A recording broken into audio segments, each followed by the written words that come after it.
Joining us now, policy consultant and former chair of the Maryland Democratic Party, Maya Rockeymoore Cummings.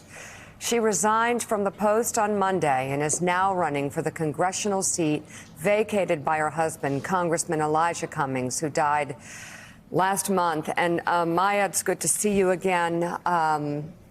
Your words. Good to see you, Mika. Yeah, your words at his funeral meant so much to so many of us because we saw him living on in you. Was this his wish for you to succeed him?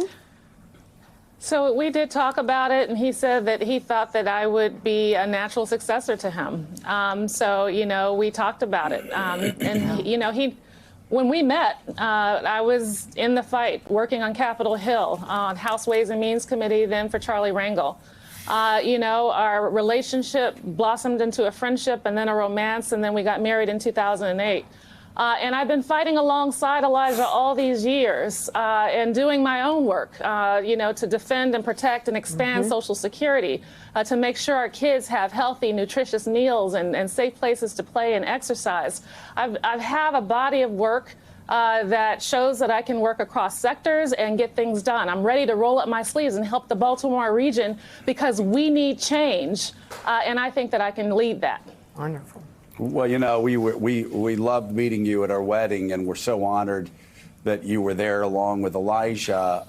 When we were talking to you before the funeral, you tried to convey to us how much it hurt Elijah, the attacks on him personally, the attacks on your great city of Baltimore, his great city of Baltimore. And I think people think that Elijah was such a big man, so strong, such a man of deep faith, that somehow those attacks couldn't pierce that armor, that spiritual armor. But you told us it hurt him so much that the city of Baltimore was being trashed that way by the president. I wonder, is there a part of this run in you that you feel compelled to run, not only to defend Elijah's wonderful legacy, but also to defend the people of Baltimore against the attacks from this president and others?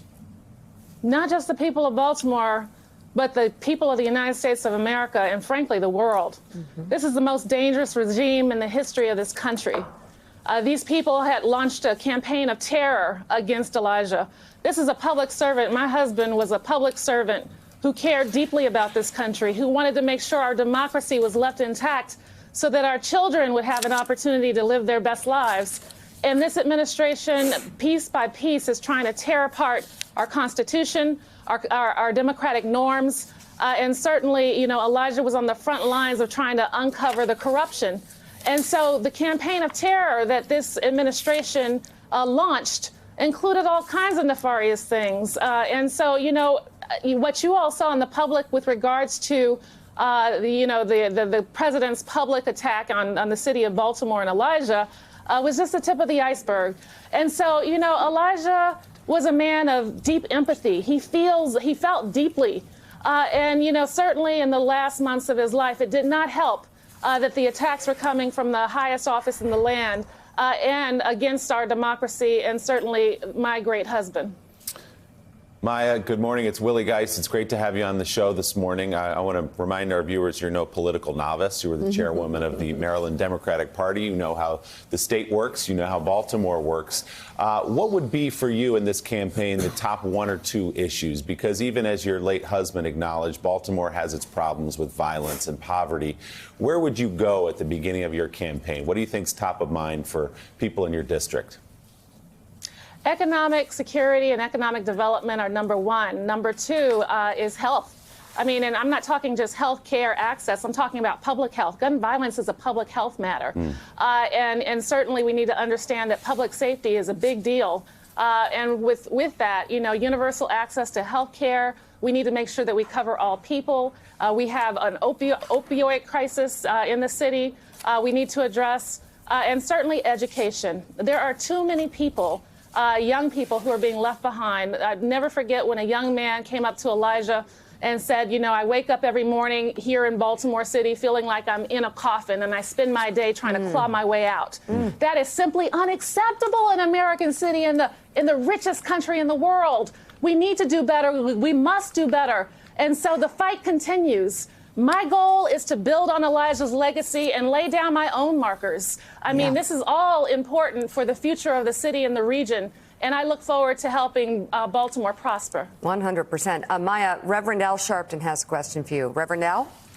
Yes, I remember Maya one night at the White House when President Obama was in, I think it was a jazz concert, Aretha Franklin was performing, and Elijah and you were there, and how passionate he was about various pieces of legislation, and you and him talking to me about it together. It was clear that you were partners as well as husband and wife. So in many ways, you're not talking about continuing his legacy, it's continuing what you already involved in, and he would defer to you in a way that was unusual to me. As you go forward now in this race, are you also saying that I'm continuing my journey, that Elijah and I went and walked together, and he would expect me to keep going forward as we deal with this president who attacked Baltimore and attacked Elijah and the things that he stood for? Because I think that from my knowledge of you, the policies and the legislation was always more important than the theatrics. Absolutely. And so thank you, Reverend Al. I have been fighting in the trenches for a long time. And, you know, many people know me as a policy expert. You know, I work in the areas of health, education, and income security. You know, I stood at the forefront of fighting against George W. Bush's attack on Social Security in 2005. I was a leader to educate people about what a raw deal that was. I've been working on behalf of working families all these years, and certainly women, making sure that we're closing the pay gap and doing what we need to do to make sure that everybody is included. What we need, Reverend Al, in this country is an inclusion revolution. We need a democracy that recognizes and accepts and embraces all people. We don't have the luxury of leaving talent on the table. We need to invest in those communities and those people that have been historically excluded so that they can be brought into the mainstream, made relevant to the 21st century economy, and so that we can lift all boats. It's time for an inclusion revolution. You know, it's clear your years of service is one thing, but now, Maya, it's so deeply personal to you, on top of it all, given what has happened even over the past year. Your body of work as it pertains to Elijah is that you all shared in your passion for service. But I want to talk about the strength of you at this moment in time, at this moment in the wake of the loss of your husband, the political scene in Washington, the fight that you want to take on, and the fight that you're taking on tomorrow as you go in for a double mastectomy, a preventative one, and still talking about that as it pertains to health care. You have a lot going on. No. So, you know, before running for Congress was ever an option, before Elijah's health took a deep turn for the worse, we were already in discussions about what I needed to do to affirmatively take reins over my health. My mother died of stage 4 breast cancer in 2015. Last year, my sister was diagnosed with it. You know, certainly it seems like we have some kind of genetic mutation, although it's not BRCA. We have some kind of genetic mutation that runs in my family.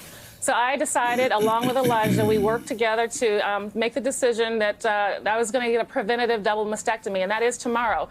But I just want to tell you that this issue of breast cancer is facing women all over the country, but it's especially facing African-American women.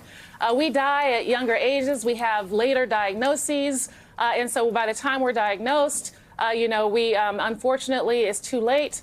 And so I want to do it before anything gets started. And so, you know, I'm making this decision to do it tomorrow and not postpone it until after the election, because there'll always be some other priority. And I just want to make sure that I'm healthy and well and I can run this race and run it to win. Absolutely. Maya Rockeymoore Cummings, come back soon. Thank you very much for being on the show this morning. It was great to see you.